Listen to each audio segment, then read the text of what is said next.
How do we improve our lives and our society by practicing humility?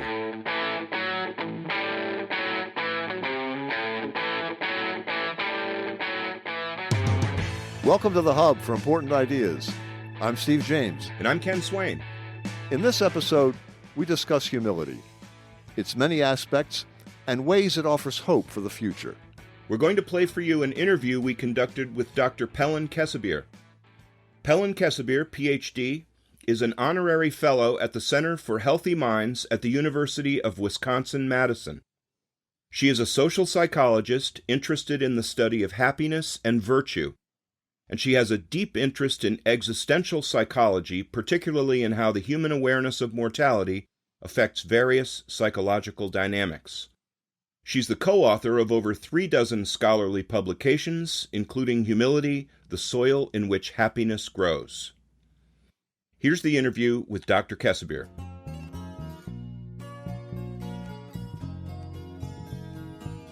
Pelin, welcome to the Hub for Important Ideas. Thank you for being our guest. Thank you so much. It's such a pleasure to be here.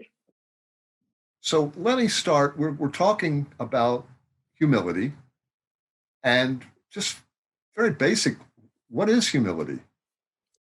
Yeah. Humility, I think of it as a personality trait, being a personality psychologist. So all of us, we exist on this dimension that ranges from very low humility to very high humility. And what does this dimension capture? What is it about? Well, it is about how we relate to ourselves, to others, and to, I would say, to reality in general.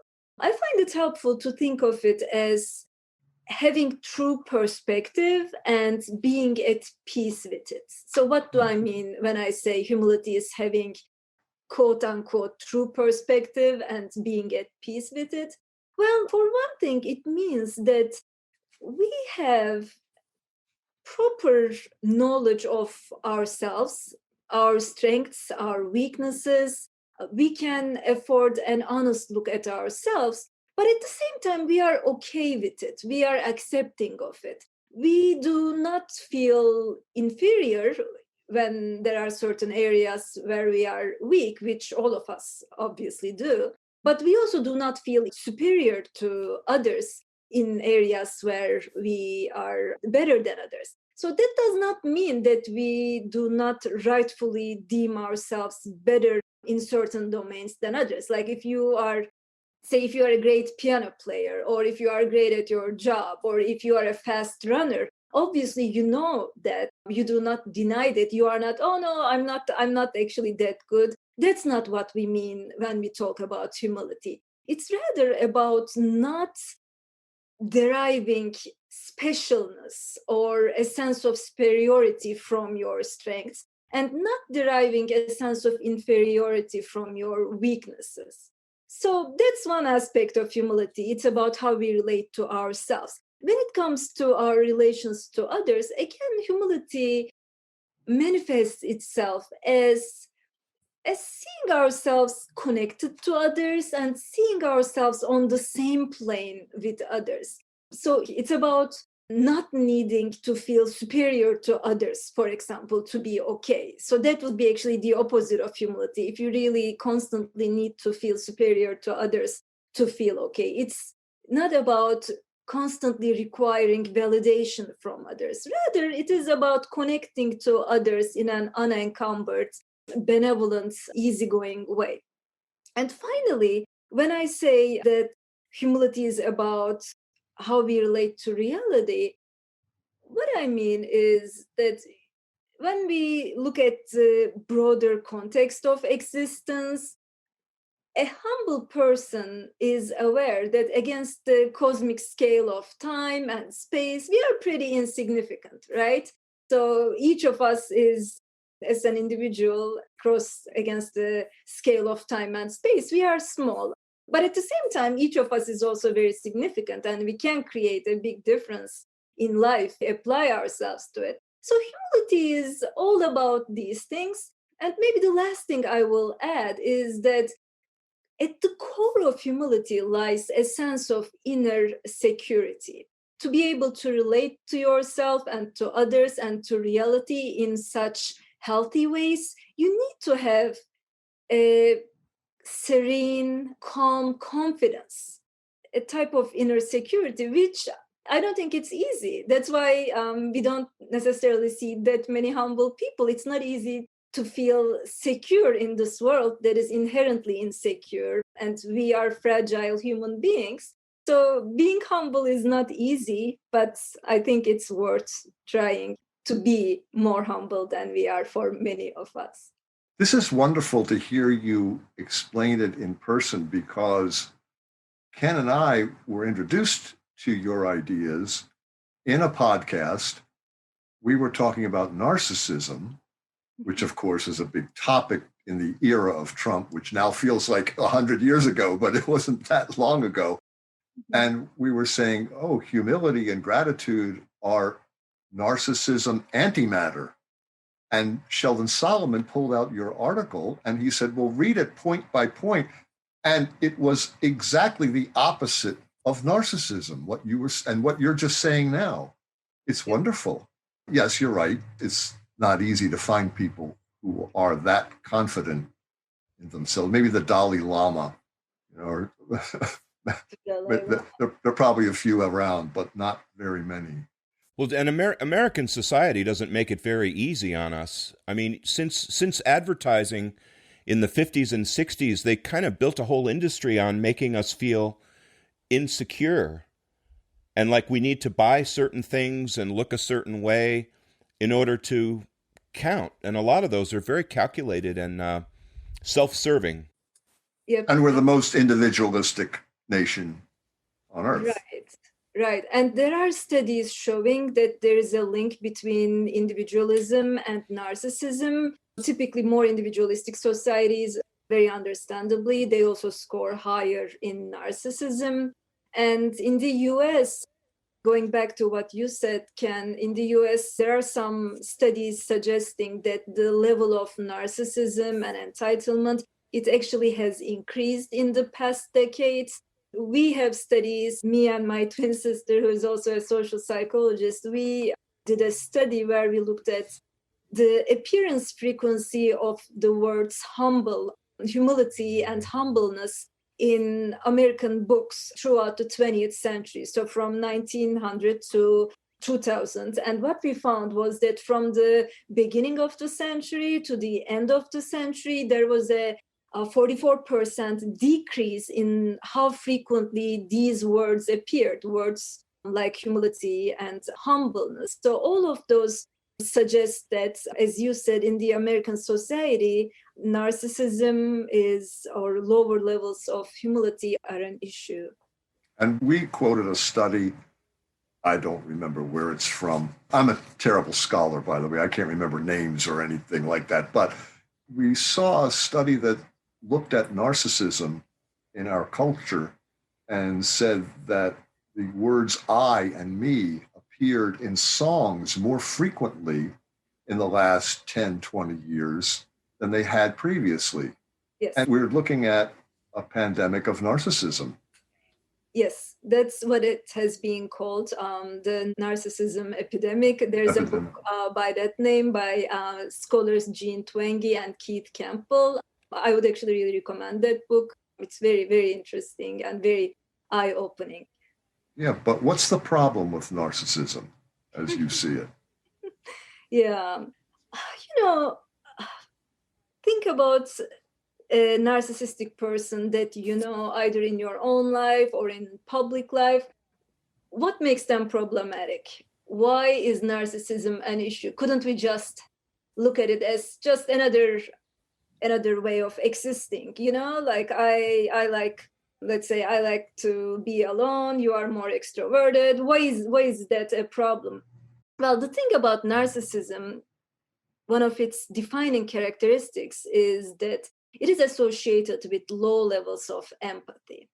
So at its highest levels, at levels where it's really problematic, narcissistic people treat others as just like instruments that serve their own needs or their own desires. So like this pen, right? There's a pen in my hand and I use it when I need to write something and it's important to me while I'm using it. But when I'm not using it, when I don't need it, it's nothing to me. I don't care about it. So at the most extreme levels, narcissism and its accompanying levels of low empathy correspond to that. I believe it's very hard to be above a certain age and not having met a narcissistic person who has made life very difficult for us. For some of us, it might be a partner in a romantic relationship. For some, it might be a boss. It's very sad, actually, but there are situations where the narcissistic people in our lives are our parents. And that's really sad because it's very difficult for children to even understand that concept. And that usually leads to certain mental problems in later life. Yeah, but if we go back to the question of why is narcissism problematic, it's because these people oftentimes create relationships that can be called toxic. They hurt people, and in their sometimes relentless way to get their own ego's desires and needs met, they discount others, and especially if they have power. This is where it gets really, really problematic. When narcissistic people achieve power, and especially if their narcissism is combined with maybe low morals, that's a recipe for disaster. That's really where societies face lots of suffering, like certain groups in a society are sometimes, for example, disparaged because of this narcissistic leader. So I think those are the main reasons why narcissism is problematic. Yeah, you're taking us back to the era of Trump.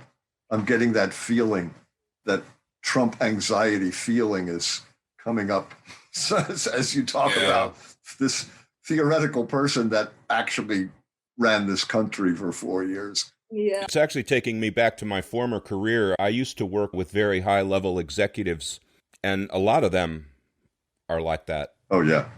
I hate to say it because you said about power, but these are extremely high-end people, and people are standing in line to be used by them, like you said, like a tool, like a pen, because there's a lot of money to be made if you can get yourself into that room, into that boardroom.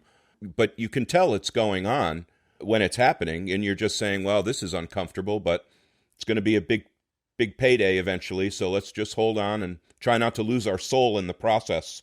Yeah. We talk to a lot of people involved in terror management theory, and we always ask them the same question because everyone has a unique take on it. We all see it. I can't remember who said, maybe Ralph Waldo Emerson, that we're all sacred centers of consciousness, and we'll never understand reality in the round, but if we get a view from each different person, we come closer and closer to seeing the exact thing that it is. So we would like to know how you would define terror management theory, and then talk about your research on humility regarding terror management theory and whether humility is a defense against death anxiety. Absolutely, absolutely. Well, terror management theory, of course, you know that it argues that as humans are aware of our mortality, unlike other animals, and this can be a source of terrorizing anxiety unless it is effectively managed. And terror management theory argues that this terror, or this potential for terror, it is managed by an existential anxiety buffering system. And this buffering system needs to have certain ingredients to work. And what are those ingredients? Well, a sense of value about oneself, faith in one's worldview, cultural worldview for the most time, and meaning, a sense of meaning, a sense of security, and maybe a sense of transcendence. Those are the magic ingredients. If you have those ingredients, if you have a sense of value, a sense of meaning, a sense of faith in whatever you believe in, security, all of these buffer your anxiety. And because of that, people are highly motivated to pursue those things that give them those magic ingredients. So they pursue self-esteem, or they pursue certain worldviews. They believe in certain worldviews that provide them with those ingredients. Now, this is terror management theory. If we come to my research on the relationship between humility and terror management theory, well, terror management theory has widely documented that the ways in which people pursue these ingredients of the existential anxiety buffer, they can sometimes take unsavory forms. So, for example, they can create prejudice or aggression towards others with different cultural worldviews from you. Or people might engage in self-serving yet immoral ways. So my personal hypothesis was that humble people higher in this personality trait of humility, they should actually be less defensive in the face of their mortality. And my reasoning was that humility, it involves a less easily threatened ego. And death or our mortality is the ultimate threat to the self. But people who are more humble, they are more aligned with reality. They are more accepting of its limitations. Again, mortality is one of the major ones of those limitations. So because of those reasons, I reasoned that reminders of the fragility of life and the self, they shouldn't bother or they shouldn't elicit as defensive reactions from humble people. So I ran a series of studies. I believe there were 5 studies. And what I found was in line with my expectations. It turns out that higher levels of humility, they are associated with lower death anxiety and lower defensiveness in the face of death thoughts. So participants who were either high in dispositional humility, or in some studies, I actually experimentally manipulated humility. And the way to do it is, for example, asking the participants to remember a time in their life when they felt humbled, right? And even when they were in this experimentally induced humble mindset, it turned out that participants found mortality thoughts less threatening, and they were less likely to respond to death thoughts with prejudicial attitudes toward outgroups or with endorsement of self-serving yet unethical behaviors. So that was my finding. So it really shows that I was saying that humility epitomizes a healthy relationship to reality. And we see, I believe, in this series of studies, we see this confirmed. Basically, humble people, they have a more accepting relationship with that. They have a less conflicted relationship with the undeniable fact of our mortality. Wow, that's really powerful because Ernest Becker talks mostly about self-esteem as a defense against death anxiety. And of course, there are problems with that because self-esteem on steroids is narcissism. And so also the end of Becker's work leaves you with this profoundly, unfortunately, empty feeling. Depressing. Hopeless. A few words that come to mind. Yeah. And we're constantly looking for hope. And what you presented was very hopeful to us, especially since humility is found in the ancient philosophies, the ancient religions, the ancient texts that are still in our culture, even if they're not emphasized. So this is wonderful to hear you talk about this as a defense against death anxiety. Would you used a phrase that I just absolutely loved, and I'd love to hear you talk a little bit about it, the quiet ego. Oh, yeah. That is a nice phrase. It is great, isn't it? What is the quiet ego? Yeah, I used that phrase in the title of my article, actually, the series of studies I talked about. They came in a paper titled A Quiet Ego, Quiet Death Anxiety. And when I talk about the quiet ego, what I mean is the kind of ego that is not needy, that is not constantly trying to impose itself on the world. The kind of ego that is more in harmony with reality. And it is a less problematic kind of ego. And as you said, a quiet ego is actually a healthier kind of self-esteem. It represents a healthier kind of self-esteem. Here's the paradoxical thing. They say that a quiet ego, or actually no ego, is actually a strong ego. To be able to have a quiet ego, you actually have to have as I just referred in the beginning, you need to have a very firmly, deeply rooted self-esteem, a healthy kind of self-esteem, a calm, serene self-confidence that does not need to constantly advertise itself, that does not need to constantly promote itself.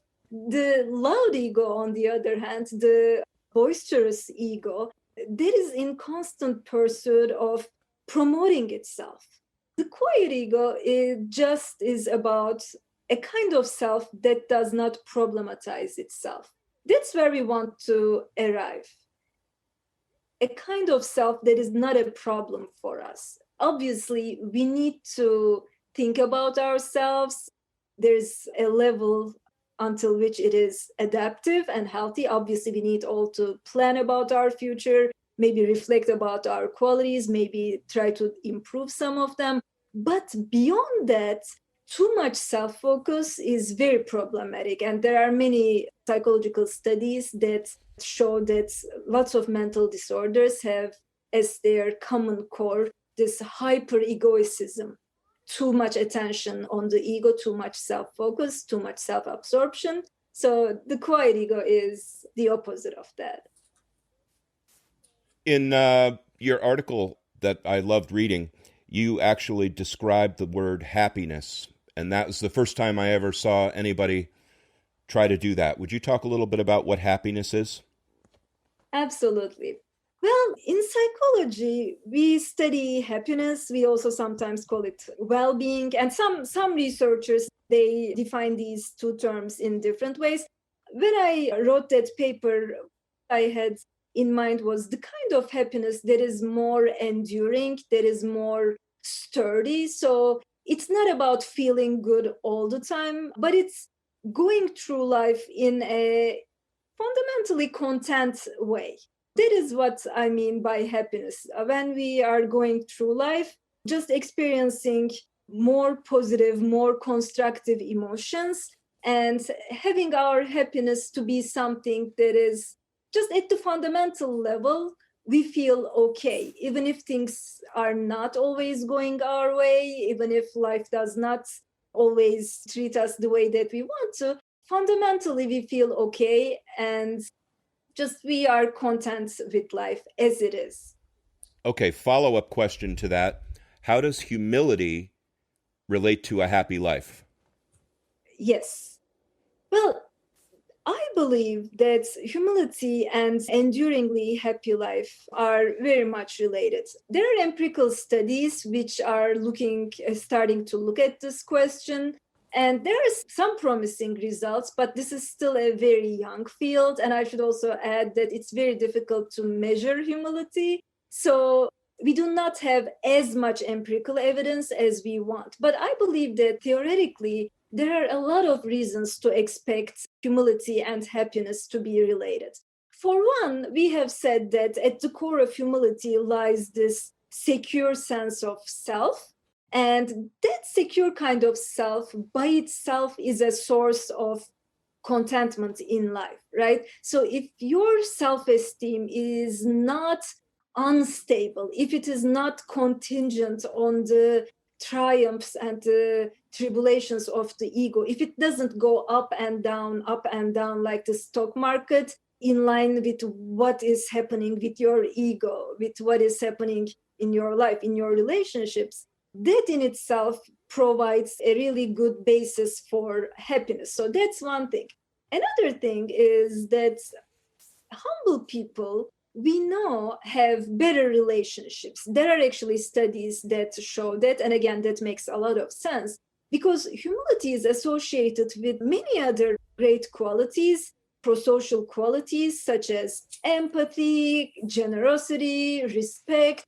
compassion, forgiveness. So all of those qualities make a person's relations with others better. And of course, we know that healthy relationships are one of the major sources of happiness. So there is another reason why we expect humble people to be happier. And then I think we have just talked about this, how humility is related to a more accepting relationship with reality. Just humble people are a little bit more protected against the slings and arrows of life, I would say, because they expect those. If you are an entitled person, always expecting life to go your way, you are doomed to face disappointments. At the outset, you have set yourself up for disappointment because obviously life is not going to bend your way effortlessly and all the time. So humble people do expect life to throw them curveballs more than less humble people, more entitled people, which I believe protects them against psychological stress. And again, there are some studies that corroborate that account. Would you describe that then as wisdom? Oh, I absolutely would. I really believe humility and wisdom are like two sides of a coin. I cannot imagine how a person could be wise without being humble and be humble without being wise. They are very much related. How about humility's relationship to gratitude? Yeah. Again, there are studies showing that humble people on average are also more grateful. I believe that makes perfect sense because, again, think about gratitude. What is the opposite of gratitude? It is entitlement, right? Gratitude is about receiving things as a gift. It is about not feeling entitled to whatever you receive. It might come from another person, it might come from the universe at large, but if you are a grateful person, you do not take it for granted, but you receive it, as I said, as a gift. On the other hand, an entitled person, and entitlement is one of the core qualities of narcissism, and we do know that it correlates negatively with humility. Entitlement is about, of course, good things should come my way. Why don't they already? Right? And that is very much the opposite of humility. We also know that entitlement is closely linked to some undesirable personality traits such as envy. People who are low in humility and who are high in entitlement, they also feel lots of envy. It's another sad quality. It makes life very difficult for the person who has it. Yeah, we like to think of gratitude as acknowledging that you're standing on the shoulders of others. There are no self-made people. Everyone should be grateful for the people that came before them, the people that support them now, the people who grow their food and build their roads, all of those things. Yeah. Absolutely. And the last thing you said, it's also about feeling a sense of interconnectedness with others, right? Like if you are thankful for the people who grow your food, or the people who make sure that clean water comes out of your faucet, or the people who created this computer. I mean, it is an acknowledgement. Like none of us could exist without others. This self-sufficiency is a myth. And I feel that humble people are more aware of the interconnected nature of being. They are more in tune with the reality of existence and its interconnected nature. Pelin, this has been great. We've been talking with social psychologist Pelin Kesebir about humility, society, and a broad range of topics. We're going to take a short break. Don't go anywhere. We'll be right back.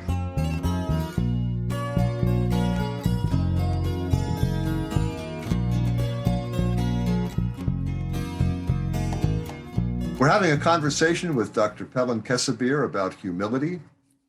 Ken, you got a question? Yeah, just before we went to break, you guys were talking about remembering that we're standing on the shoulders of our ancestors and everybody who came before us and made this amazing world that we're in possible.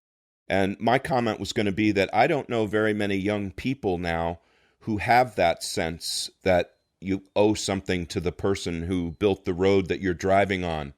I think people think of roads now like people used to think of the air that we breathe. You know, the air is just here and it's free and for everybody to enjoy, and you don't have to thank anybody except nature for that.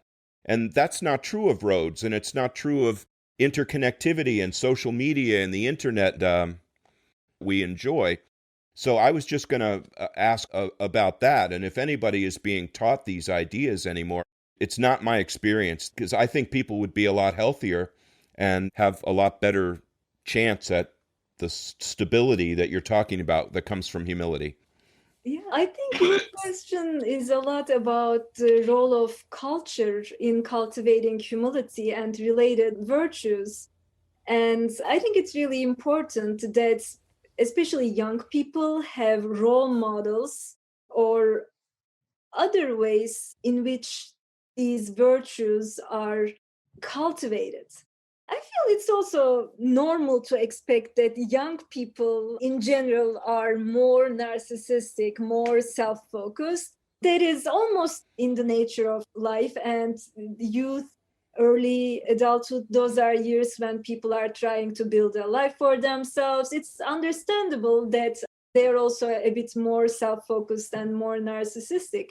But as many psychologists have said, it is requirement of healthy maturing, healthy psychological development, that as years go by, people become more other-oriented. So going back to this culture, the role of culture, it is really important that these values find expression in the general culture. If the culture's role models are all narcissistic, attention-seeking, like people who do not exemplify any virtues other than maybe being just attractive, physically attractive, or maybe being rich. All of this is, I feel, it's a lost opportunity for educating young people about what's really valuable in life. You're describing America, basically. The people that we're told to admire, these are high-achieving, famous, beautiful, rich, powerful people, they're our heroes, and we're told we're supposed to emulate them. Yeah, I agree, but I also want to add, I always feel when we are talking about like narcissistic leaders or narcissistic like influencers, for example, I feel like, yes, I really wish that those like other people were the leaders, other people were the influencers, people who are more virtuous people. But at the same time, we need to think about the followers too. I mean, why does somebody look at Trump and say, wow, like, wow, like definitely not a virtuous person. I cannot see myself vote for this person. And then there are other people who are very much attracted to that. And the same with influencers, right? I mean, it is the followers who give the power to these influencers. And it is a two-way, the relationship is bi-directional, right? If we change the followers, maybe those influencers wouldn't become who they are. I do believe that we really need to look at everybody in this equation, not just the people who are the influencers, the leaders, but also the people who gave them the power. And we need to, in a way, educate both. So now we get into some of the tougher questions. Like, how can humility bring a way for us to unite this badly divided country that we're in? Yeah, I feel that this is where we can talk about one of the varieties of humility called intellectual humility. Intellectual humility is a concept that has been started to be talked about by psychologists, but also by philosophers, especially in the last couple years for reasons that you can imagine. Intellectual humility is about recognizing and owning our intellectual limitations and not being ego defensive in our pursuit of truth, but rather just respecting truth and valuing truth and being willing to reconsider our views, to avoid defensiveness when we are challenged. And just rather than putting our ego first, rather than trying to be right all the time, just being like striving for accuracy. So being more oriented towards the discovery of the truth rather than being oriented towards defending our ego. And so it is really the opposite of intellectual like arrogance or being closed-minded. And again, I feel it's a very difficult quality to cultivate. It does not come naturally to us for reasons that Ernest Becker delineated, right? Because we want to believe in our cultural worldviews. Like when we believe in something, it provides us with such a sense of security that we are not willing to let it go easily.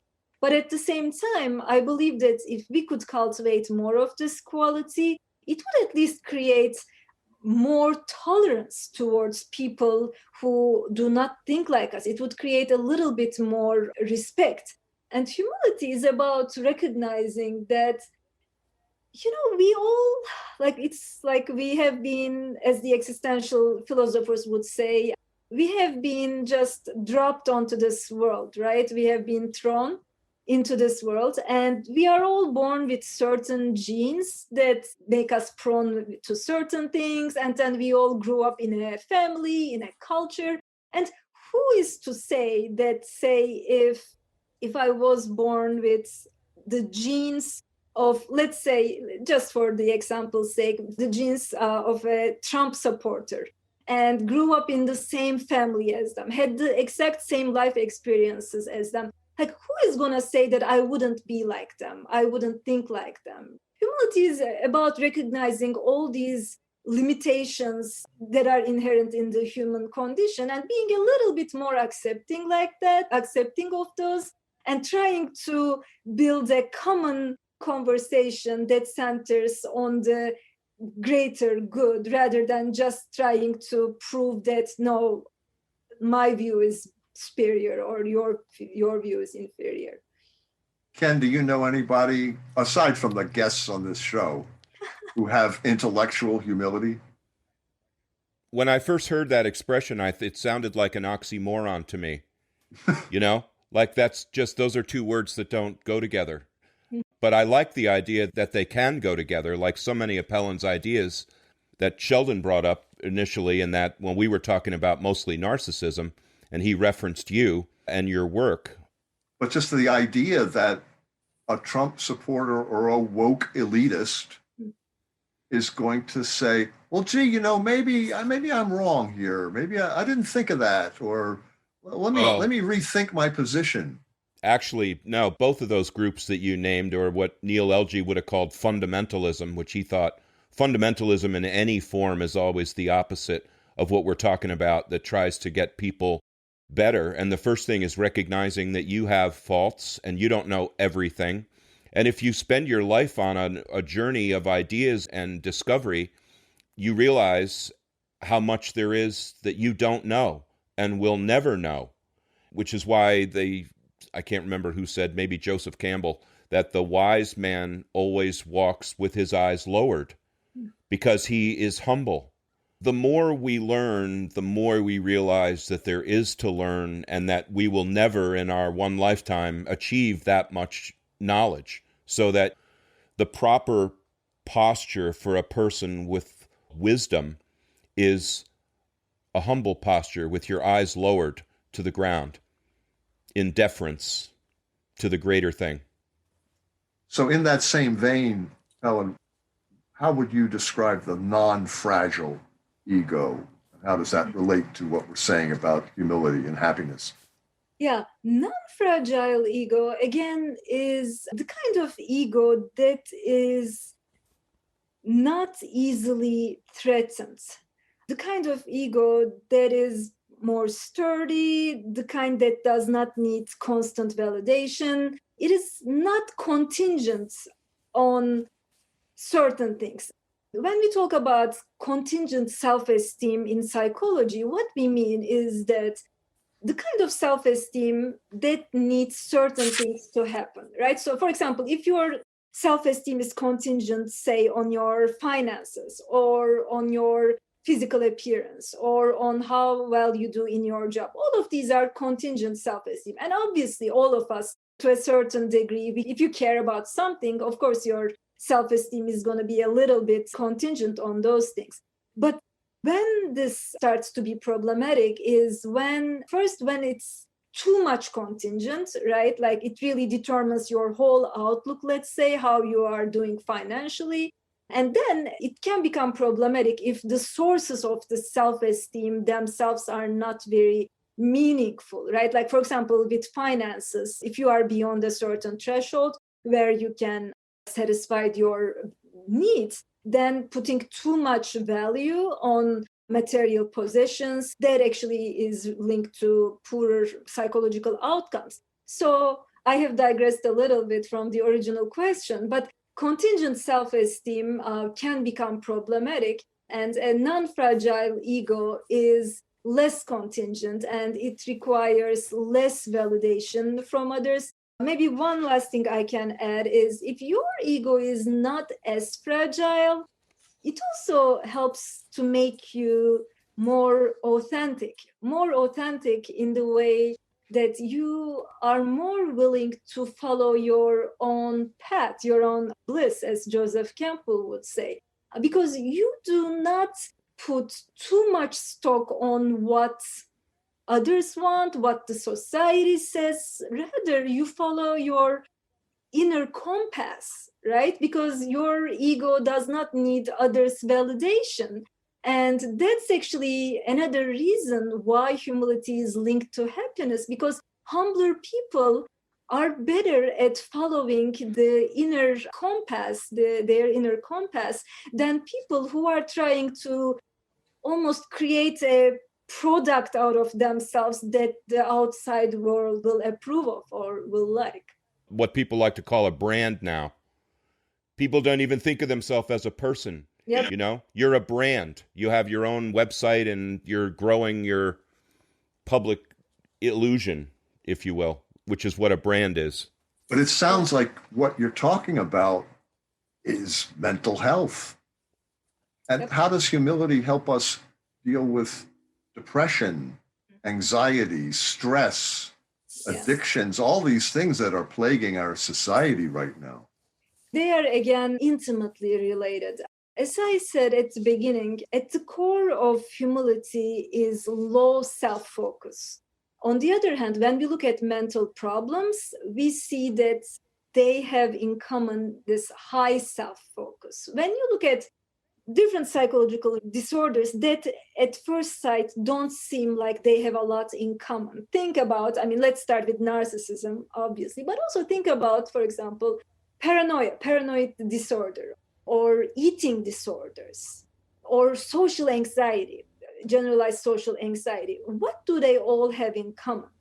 Again, too much self-focus. Obviously, in narcissism, there is too much self-focus. But also in paranoid episodes where a person is thinking that they are being followed, or eating disorders, for example, or bodily dysmorphic disorders where a person is obsessed with their physical appearance. Again, too much self-focus. Generalized social anxiety disorder, too much self-focus. Mental health and too much self-focus are antithetical. They do not go together, unfortunately. In humility, on the other hand, there is this sense of common humanity. Humble people, they have more of this. They, as I said at the beginning, they see themselves on the same plane as others. As a human being, they believe that they are deserving as much as the other person, not more, not less. And another part of this perception of common humanity is also, for example, when you are experiencing certain problems, you can say, well, it's the human condition. Like, if my fellow people are having this problem, why shouldn't I? If everybody is going through something, why shouldn't I? So whereas a narcissistic person, when they experience something unwanted, their first reaction is, why me? A humble person, on the other hand, their reaction would be, why not me, right? Because if everybody has some unwanted things happen to them in life, why shouldn't it happen to them either, right? So because of all of these reasons, we expect that humble people have better psychological health. And there are studies that even if they are limited, they are promising in supporting this claim. This is very powerful stuff.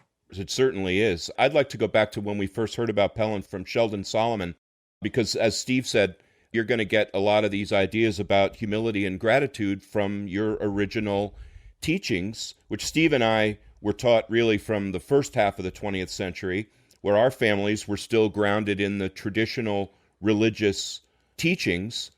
And so we were informed by that in our youth, like you were talking about truth.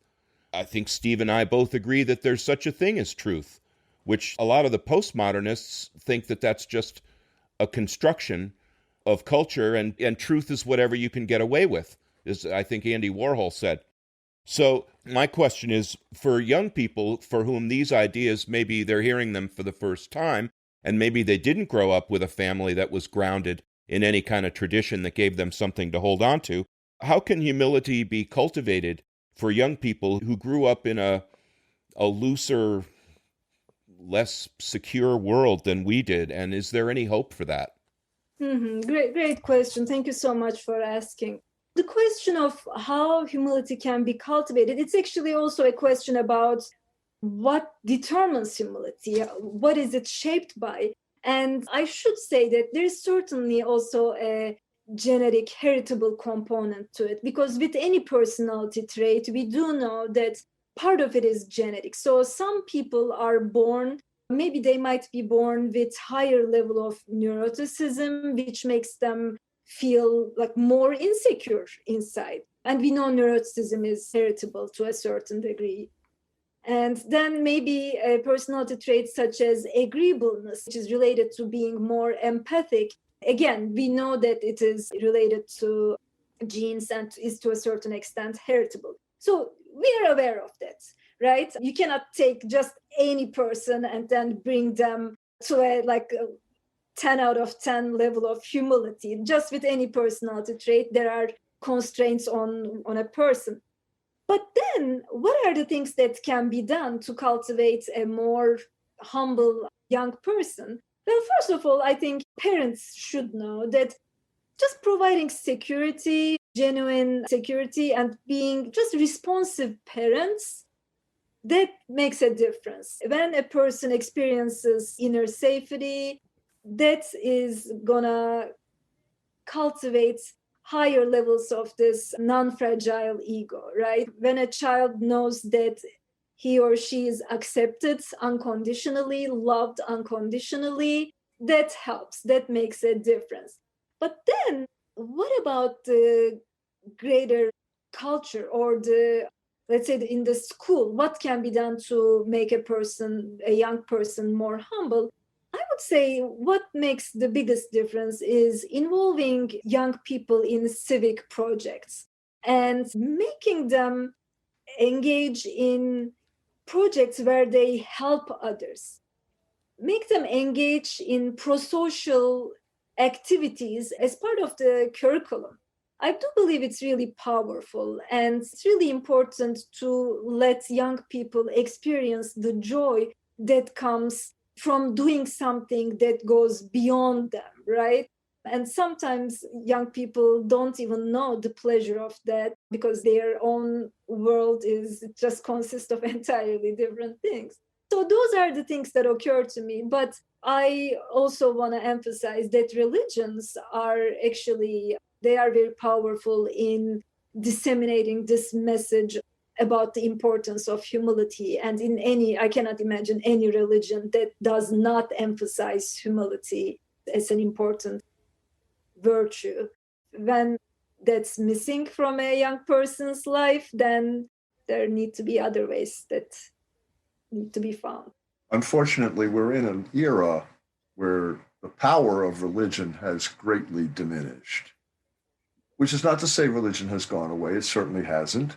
And it's not to say that most people have religion in their lives to some degree. But let's face it, the modern Western person thinks about religion once a week and money 10 times a day. it hardly has the power that it had on the Pilgrims or the Middle Ages, or in certain cultures like the Muslim culture, where you see people praying regularly, whereas you could go to 1,000 business meetings in America and none of them start with a prayer or end with a prayer.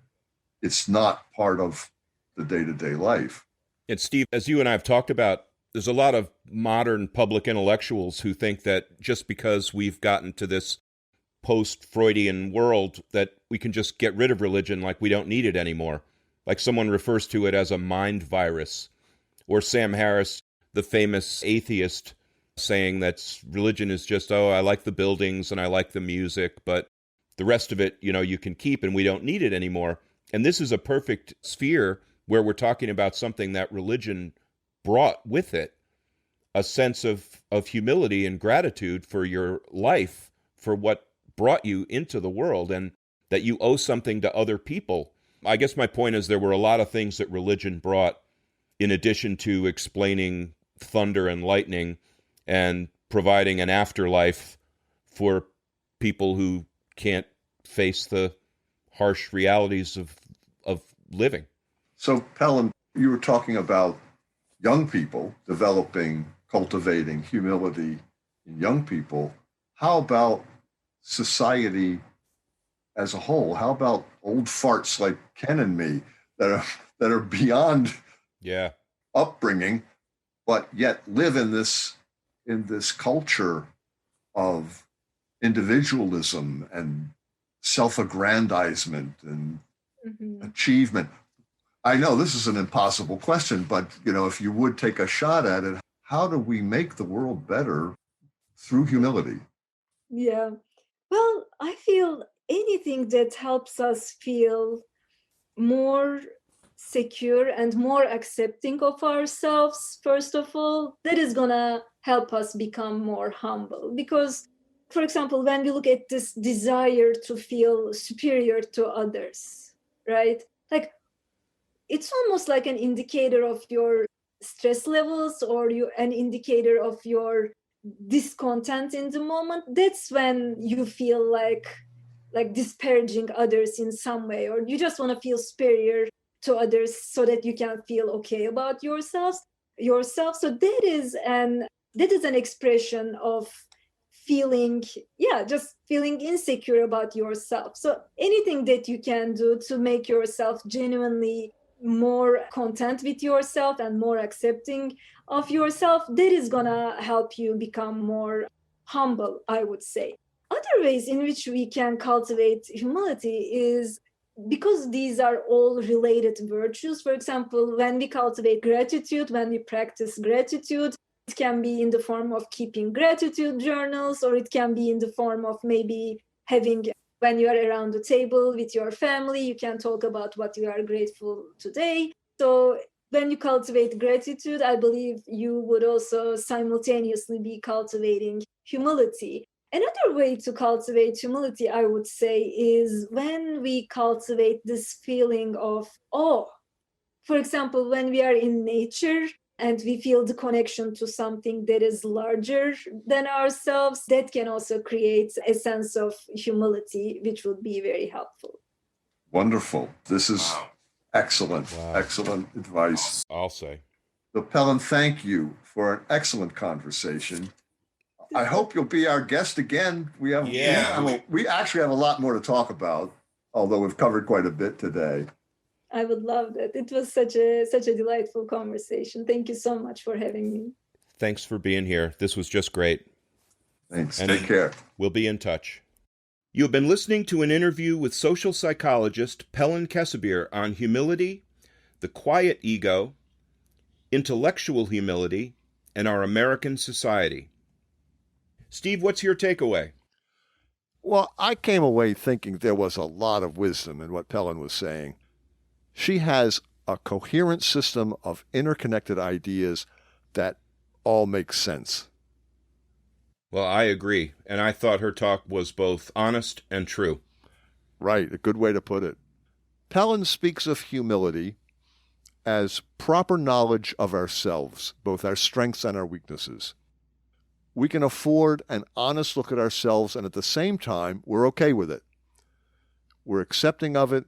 We do not feel inferior when there are certain areas where we are weak, and we don't feel superior to others in areas where we're better than others. She says, however, she doesn't think it's easy. That's why we don't necessarily see that many humble people. It's not easy to feel secure in this world that is inherently insecure and where we are fragile. Yeah, she's conducted 5 social psychological studies and found that some higher levels of humility are associated with lower death anxiety and lower defensiveness in the face of death thoughts. People were less likely to respond to death thoughts with prejudicial attitudes towards outgroups or with endorsements of self-serving, yet unethical behaviors. This is all very interesting. Her work is... Isn't it? Yeah, it's fascinating. And I love the term a quiet ego. Yeah, me too. Isn't that great? Yeah. She uses it to mean a healthy kind of self-esteem, calm, serene self-confidence that does not need to constantly advertise itself, that does not need to constantly promote itself. The loud ego, on the other hand, the boisterous ego, is in constant pursuit of promoting itself.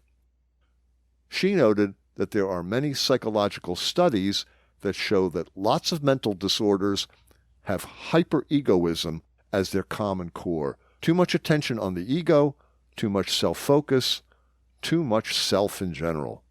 That sounds right. We talked a bit about happiness.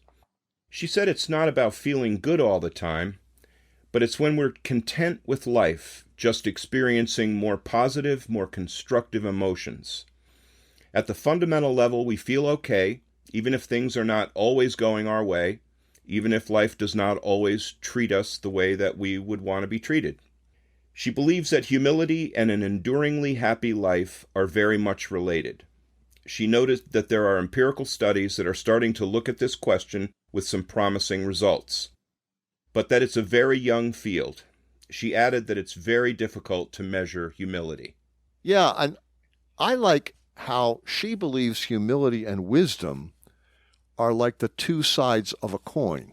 She can't imagine how a person could be wise without being humble, and be humble without being wise. They're very much related. Yeah, I noticed when she said that, I 100% agree with the first one, wise without being humble, because humble is implicit in wise. But I think I've known some people who were humble and not wise. Wise is a tall order. Not a lot of people reach wise. Right. I like this. I agree with you. I'm not disagreeing with that. Wise requires more than humility. It requires life experience. It requires a lot of experience. Yeah. But minimal amount of intelligence and being able to make connections between things. But I think the connection that she's making is really important. Oh, I agree completely.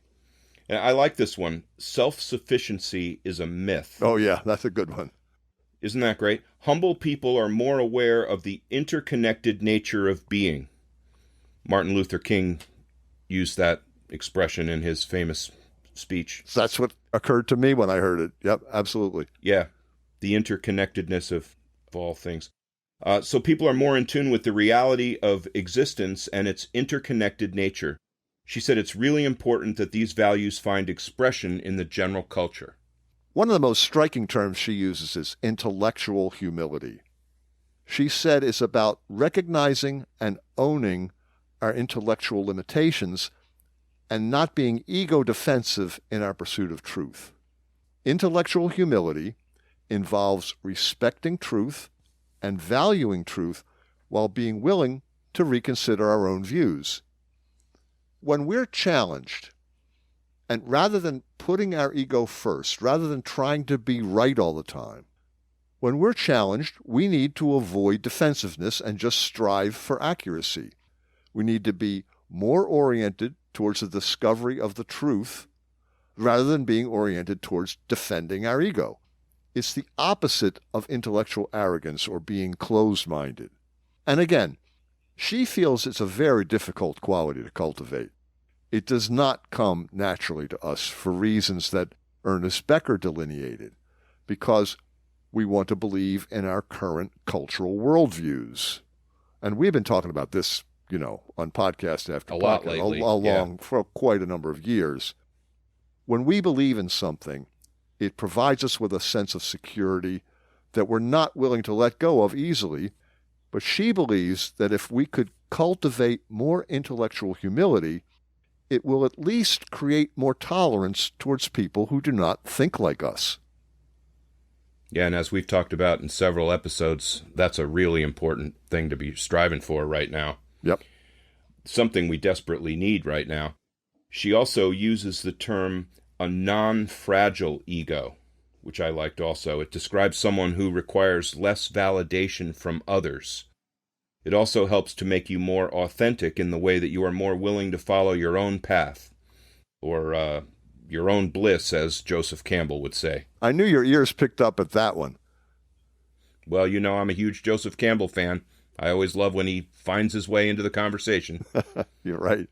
So we asked her about ways to cultivate humility, and she said what makes the biggest difference is involving young people in civic projects and getting them to engage in projects where they help others. I thought that was great, and encouraging them to engage in pro-social activities as part of the school curriculum. She believes it's really powerful, and it's really important to let young people experience the joy that comes from doing something that goes beyond them. And that, to me, is so true. She suggested keeping gratitude journals, which I've never tried or really thought of. Yeah, I've got several friends who keep those. I think it's a great idea. Yeah. And for families, when you're around the table with the rest of the family, you can talk about what you're grateful for today. You can cultivate gratitude simultaneously by cultivating humility. Yeah, it's great. She said another way to cultivate humility is when we cultivate a feeling of awe. One of my favorite words and things. For example, when we're in nature and we feel that connection to something that's larger than ourselves, that can also create a sense of humility. Well, Ken, all this gives me a lot of hope. I know. It does me too. And hope, as you said, it's hard to come by these days. Yes, it is. But Pelin's ideas are sincere and practical. Yes, they are. She's saying humility and gratitude can be cultivated, which will have a positive effect on our society. Important ideas, Steve. Hey, important ideas once again. Folks, join us next time. Like us on Facebook. Please recommend us to your friends. You can find us at www.thehubforimportantideas.com. And support us on Patreon at www.patreon.com/thehubimportantideas. We are 100% listener supported. Thank you for listening to The Hub for Important Ideas. I'm Steve James. And I'm Ken Swain. Stay safe, everybody. Stay well. This has been a Contemporary Heroism Initiative production.